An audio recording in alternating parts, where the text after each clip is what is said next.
wasn't already very clear. And this is Olivia, who plays Marceline, the Vampire Queen. And somewhere around here, I'm sure John will make himself known. John DiMaggio. He'll be here.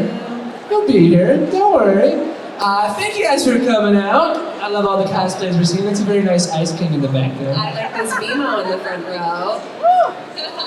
So yeah, we're self-moderating this panel, which means it's just going to go off the rails very quickly. Best kind of way. But I think it's just question and answer. Yeah, we would love to open it up to you guys to answer any of your Adventure Time questions. We got the A's for your Q's, is what I'm saying. So I don't know, if there's like a line that we can form or something, if someone could do that, that would be awesome. Don't be shy either. Otherwise, we could just go. Just go.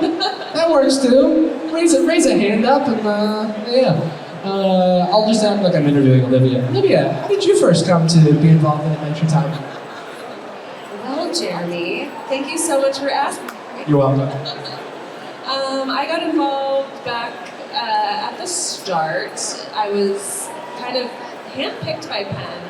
You heard me on Phineas and Ferb. Any Phineas fans? Has anyone seen it just dropped, didn't it, yesterday? New episodes on Disney Plus as of yesterday. Shameless plug. Also, Olivia's writing on that show, which is very cool, so big round of applause for that. But yeah, no, I mean, I played Vanessa on Phineas, and she kind of has a similar vibe, I would say, to Marceline. They're both emo, they both have evil dads. They're both really angsty, so it just was kind of a no-brainer to sort of bring that energy over to Marceline. How did you get involved in the show, Jeremy? Such a great question. I've told this story a lot of times. People know, people don't. My older brother, Zach, played the voice of Penn, when the character was called Penn, in the original Nickelodeon short pilot. And then, Nickelodeon passed on it. Smart decision on their part, obviously. Super intelligent. And then 3 years later, Cartoon Network picked it up, and they just opened it up for auditioning. I think they probably just assumed that whoever did the voice originally, their voice had changed. And I watched the old short on YouTube, which has gone very, very viral at that point.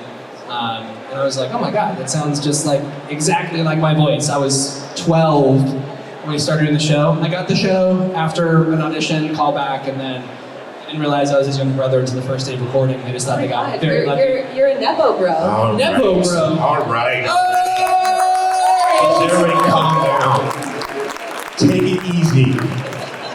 You people. Oh my God. Just hold on. You're late, John. God, just everybody Do you need a watch? Huh? Do you need a watch so you can be on time? No, I don't need a watch. Hi everybody, how you doing? What time is it? I think you need to Time for you to shut up. Sorry.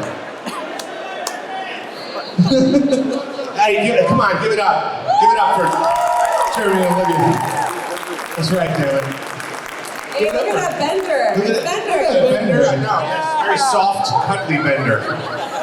And a very predator-looking Ice King. You're right on the money, sir. You're right on the money. Yes. Anyway, yeah, I love it when they have these couches. When you sit down on a couch when you're at the Q&A, you just kind of just fall asleep Halfway through. Into it. Brings a different energy. There is. I also love when we do the panels in the middle of the show floor, so that we can really annoy everybody else who's signing. This is the scariest, worst panel situation right here. Yeah, we need to be in a separate room. But that's okay. This feels like the second year I did stand-up comedy. That's what this feels like. This feels like that second year, working a noon show at a community college. That's what this feels like. Come on, I know you got a type 5. Huh? Yeah, no, I'm not gonna do that. I'm not gonna do a type 5. Thanks a lot. Hey, you got a type 5? Like, what kind of jingo is that there? Jesus. Sorry. Hey, Jesus people out there. Sorry. And question. Yeah, hi, anybody got any questions? Hey, so how are we doing the questions? Is somebody running up to them with a microphone Yeah, or something like That that? would be great. Or Microphone. is there a microphone stand that's... Oh, I think that's that guy's own personal stuff. I brought my own mic. Okay, I guess we're just gonna have somebody...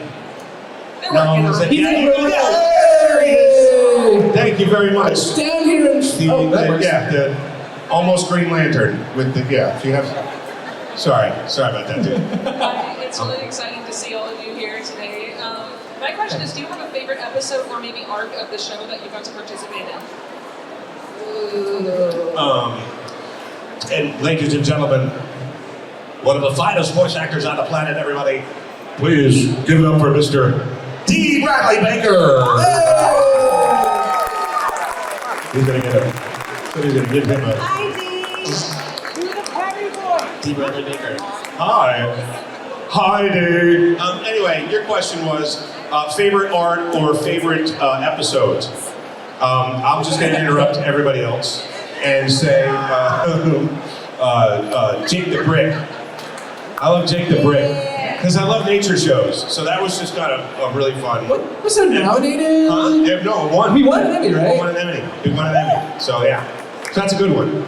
Jake the Brick. That's a good one. I like personally, all like the kind of Flame Princess arc stuff is really fun. There's an episode, my favorite moment probably from the whole show is when Jake is breaking down the like relationship tiers. And he's like, right now you're at tier 2, which is like holding hands. And then there's like up here is kissing. And then Ben's like, what's your 215? And he's like, you stay away from there. Yeah. It's probably Because my that's favorite. sex. That's yeah. My all-time favorite episode is Princess Day, where Marceline and LSP team up and just cause chaos and kidnap Breakfast Princess and tie her up and throw her in the back of the trunk. Yeah. Breakfast Princess. Gotta love that. Hey, Dee. You, Dee. Hi, kids. Hi. Banana guard in the house. Banana guard, everybody. Also Cinnamon Bun. Everybody, high princer.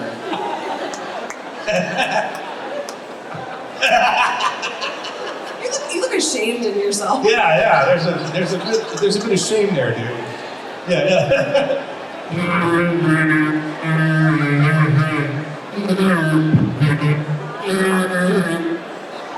There you go. You get that off? Better. This is baby spot. Barbasol. Sorry. Next question. Yeah, is there another question? Great BMO in front. Nice. Hi. Oh, nice so job. loud. Very good. What are some of the most emotional moments from the show, in your opinion? I remember you. The last day, trying to record. I don't even remember the name of the song. What's the name of that song? Because it murders me. Time Adventure. Time Adventure. Fuck that song. I hate that song. I cried so hard that day. Because we all like individually we had to go in and sing it. It was like me, it was Olivia, and Hinden, and we had to go in and sing our parts. And I think Hinden went in first, and she came out. And she was just like, and I was like, oh no, it's gonna happen, isn't it? And yeah, I mean the first lyric I couldn't really get through. It took me about basically what was like 10 seconds on it of airtime. Had to take me about 15 minutes to record. Like it was so hard. It was really emotional. And yeah, that was murder. And she can attest to it because I came out just like, and then you had to go in, I think. It sucked. We were all just crying like babies. And then I cried for that song at a San Diego Comic-Con panel in front of 3,000 people. That didn't help. Blubbery, ugly cry. Yeah, no, it was nasty. It was, dude. It was a total ugly cry in front of 3,000 people. It was stupid. Get the puckered chin. You know the puckered chin? It's like 1,000 dimples on the chin and you start crying. That chin? Yeah, I got that one. That was big. Little lip quiver. Yeah, no. It was brutal. Snot, a little bit of snot. What? Oh, like you've never cried that snot out of your nose. Take a walk, get out of here. You people make me angry. Anaheim. What's your most emotional? I mean, I Remember You does that to me too, though. Yeah, that was really, like sad turning point in the show that I feel like changed the show. Like everything up to that point was kind of fart jokes and adventures and dragons and saving the princess, and then that kind of like shifted the show to be like, oh, there's an underbelly here. Yeah. The dark, deep dark Ice King underbelly. That guy right back there. That Predator guy. What about you, Dee? I'm kidding. I kidding, don't, dude. I don't Sorry. remember breaking down during any episodes myself. I think just as someone who's You didn't shed a single tear for the banana guys? I didn't shed a tear at the banana guards. Or I was normally it's more for me it's just a sustained sense of confusion as to what the hell I'm actually doing here. Yeah. Like what voice do they want? Yeah. Where they give you a storyboard, you read through the storyboard, and it's of absolutely no help whatsoever. I actually came to Dee once when I was trying to figure out, like, I was really frustrated because I was trying to figure out, like, what the soul of the show was and what, like, where my characters come You were from very and the frustrated. world of, and the land of ooh. And I was like, dude, man, I just don't know how to approach this. And Dee gave me some of the most sound advice I've ever gotten. He said, John, listen, man, what you really got to do is you just got to go home and you got to cry in your bag of money. Just sob in your bag of money and shut up. And I was like, that's great advice. Are you guys okay? Is everybody all right? Are we alive here? Are we doing okay? Are you getting the jokes? Is it too much? Is it just... It's okay. No, I'm pitching them. I'm throwing them out. Yeah, see? There it is. Yeah, see, that's why he's one of the greatest. Is he just gave me crickets. We feed on your silence. Yeah. Who's got the next question? Who's up next? Hello? Is somebody running out to them? I'm holding my chair. Wow, holy shit. How about the kitty cat? Hey, look at who it is. Hey, it's Ice King's guy. Everybody's favorite Tom Kenny, everybody. I was back there yanking on the leg of Dee's chair, and he's like, what the hell? I was going with Hey, Cole told me I should come up and just say hi to you guys. No, yeah, absolutely. And crash the panel. Hi, everybody. It's amazing. The best cast in all of Ooh, right here, baby. And they're doing it for all of Ooh. Hey, I just wanted to say, love seeing you guys. Old home week, high Yes. school reunion, Yes. and a big party here tonight at 7 or something like that. Greg Delisle's playing, Drake Bell is playing, and right in that sweet spot in the middle is Tom Kenny and the High Seas. So, let's say a prayer for the sound man right now, because he's gonna have a challenge. Yes. Yes. So, thank you guys. I'm gonna go back to work. There you go. Good to see you guys. I love you. We'll see you guys here tonight, right here, Three Falls. All right, thank you. It's a battle for the belt. Tom Kenny stars in Tom Kenny and the High Seas. If you haven't seen Tom Kenny and the High Seas, you need to see Tom Kenny and the High Seas. You'll be missing out if you don't come here tonight, because honestly, it's one of the best things you'll ever be witness to. There's no stopping that man. Look at him. You think that? No, he's got it. It's crazy. It's amazing. All right, who's got the next question? What the little cat lady person? Oh, next to the Marceline queen demon thing. She's working it out. Unless she's got fangs. I don't know. That's rough. So you do? Are those real? Jesus Christ. This is a question for all of you. What is your favorite song from Adventure Time? I like Everything Stays. Yeah. It's a beautiful song. I like Buff Baby. Yeah, I like Buff Baby too. Can you give me a little Buff Baby? Yeah. I'm a buff baby, I can dance like a man. I can shake on my baby, I can shake on my can. I'm a buff baby, I will punch all your runs. Punch all your runs, I will punch all your runs. If you're an evil witch, I will punch you for fun. That little fart at the end, that makes it right It makes there. it. I went from doing the Buff Baby song to having a Buff Baby in real life. Yeah. Over there somewhere. That baby is buff. That's That song is art. Yeah, no, Pure- it is. pure art. And there's the bacon pancake song. You guys want to hear the bacon pancake song? Okay, hold on. Bacon pancakes, bacon pancakes. I take some bacon and I put it in a pancake. Bacon pancake, that's what it's gonna make. Bacon pancakes. Nice. There you go. Do you have a favorite? Now I don't have to do it anymore today. Yes. I knocked out so many birds with one stone right there. That was awesome. He doesn't have to sing no song. Do you not have a song in the whole show? I don't think so. No, I don't think so. All your various characters. Did never have Banana Guard sing? You do realize you have Banana Guard number 1 and 2 on stage right now? Come on now. Come on now. We are the unicorns. What? Let's go. Let's go, man. All right. Hey, cool. All right. Hey, You're not getting past us. no way, dude. Not at all. This stops. The buck just stopped here. Yeah, it did, didn't it? Stand down. There's a Don't go, movement there. don't go anywhere. Hey, where are you going? Hey, where are you? You can't go that way. Excuse me. Hey, wait, hold on. Oh, no. Oh, boy. Uh-oh. You need to press an alarm button. There you go. All right, who's got another question? The best part about John's Banana Guard voice is it came from you just making fun of the Lovely Space I was pretty much doing an impression of Penn. This pen kind of sounds like this, you know what I mean? So I said, well, okay. Banana Guard number 2 is Pendleton Ward. Yay! Hi, my name is Mark. Jeremy, we've actually met once 4 years ago at MegaCon Orlando. Great, good to see you again. And this is my older brother, Matthew. Hi, Matthew. And so my question for Jeremy is, how did it feel to voice different versions of Finn, the Fionna and Cake spin-off series? Oh, it's been really cool. It's been a blast. You know, it's nice to.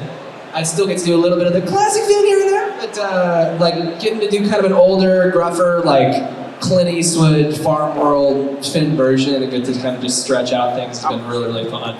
All right, cool. Questions? Yeah. There's a person that, I don't know where you're going. No, I'm not going to interrupt you. You're the one with the microphone. Hey, there you go. Hi, Hi. my name's Kelly. Hi, I Kelly. was just wondering what it was like for you guys through the process of recording, because you start off the show, you know, like, wow, now's out, you know, all that stuff, into something so serious, like, you know, your dad ripping off your arm and dealing with your father figure with dementia. You know, you've got this like super raw, hard stuff towards the end, but it started off as so fun and lighthearted. What was that for you guys? Was it sequentially recorded chronologically? Was there just like stuff in between?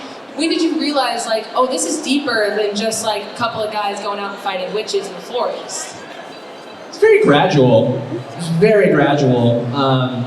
You know, I think also we had the opportunity to do that because the show was going so long.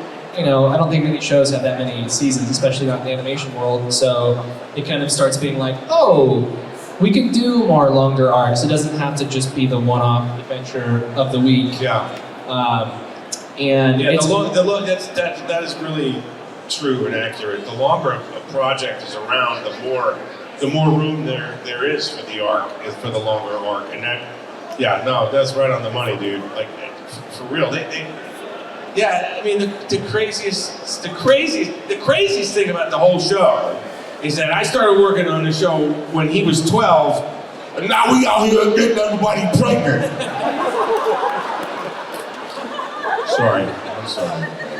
What is this panel? No, sorry. it's great. It's what it This is. kid is so cute. I nicknamed him Booger Man. He's gonna be Booger Man forever.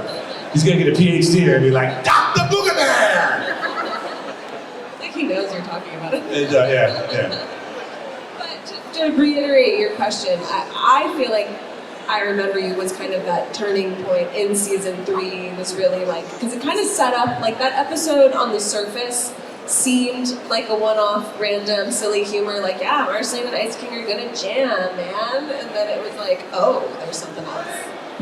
Yeah. A little deeper. It's a surprising show because it started out it just seemed like, well, this is a show about my brain melting. It's about it's like this paganistic, non-directional, non-linear weirdness that the more it was developed, it's like, well, actually, this has a point of view about the world and about how people are, and ultimately it's positive and involves a lot of things that I think are really important and deep and that people connect to. I mean, it's weird to me how it started out as this cloud of weirdness that became something that I think a lot of people really connect with and find a lot of meaning in. And I think it's a really wonderful artistic thing. I think it's really cool. Yeah. It becomes very poignant, and it's also like cool that you get to see kind of just adolescence happen throughout the animated show, where Finn starts at 12 and he ages throughout the show, and the older he gets, the more things become a lot more gray and a lot more difficult for him to parse out what is right and wrong as he's kind of working it out internally, and it changes things externally as well, and he grows up throughout the series, which is cool. I think that's probably why it relates to so many people too. Kids watched it growing up, and it's kind of like as you're growing up with it, the show grows up alongside you, which is a very, very special thing. It's rare.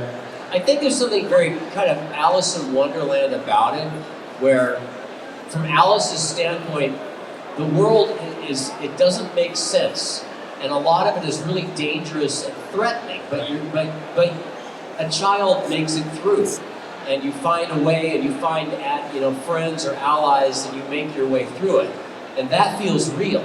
But kind of from a child's mindset or a dream mindset, maybe. Yeah, that's pretty accurate. Good question. Adventure Time in live action would be absolutely terrifying. It would be a horror movie. All right, who's got another question? The person right there with the shirt that in the glass. You, yes. We got time for one more quick question. All right, there you go. Don't screw it up, dude. You better not shit the bed, kid. So this is generally a question for all of you guys. So since Adventure Time ended in 2018, so coming back from it to a distant land, how did that feel? Like, was there some nostalgia towards it? Like, how did it feel for you guys? You know what felt the best is the paycheck. When you come back to a show and it comes back around and they're just like, we'd like to give you some more money, sir. It's a big Thank you very much. Honestly, I've been fortunate enough to have a couple of things come back around multiple times, and so every time it's always a pleasure. It's always a treat to revisit characters especially in a world like the Land of Ood. Yeah, it's always great when it comes back around. And just the other thing is you get to work with the people that you've been working with for so long, and you've shared that energy. You've been creative in the same room with these people. There's a certain unspoken bond that we have. There's a second nature that we have. It's always cool. It's always something special when something like that happens. So I hope that answers your question. I'm always thrilled to be in the room with these folks. I think for me, you're happy to have the job, period. Getting to work on things is great to begin with. Getting to work on something that goes that long is, my gosh, just the cherry on top is amazing. And then getting to have something that keeps coming back even after the fact is it's so rare. And it's just a testament to the show itself, the fans that love it and want to keep seeing more of it. It's just nice. I was so relieved to get away from you guys.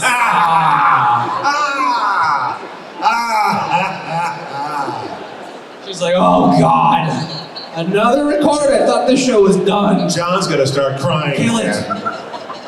Put it to rest. No, but I mean, it's very cool to be a part of something that still holds strong. We're still making it. The fun never ends. Yes. Yes. The fun never ends. It's Adventure Time. I did it. I stuck that in there. That was pretty good. Dee, I know you didn't have any emotional moments. Would you like to have one right now? Yeah. Would you like to have an emotional moment? since we're ending this?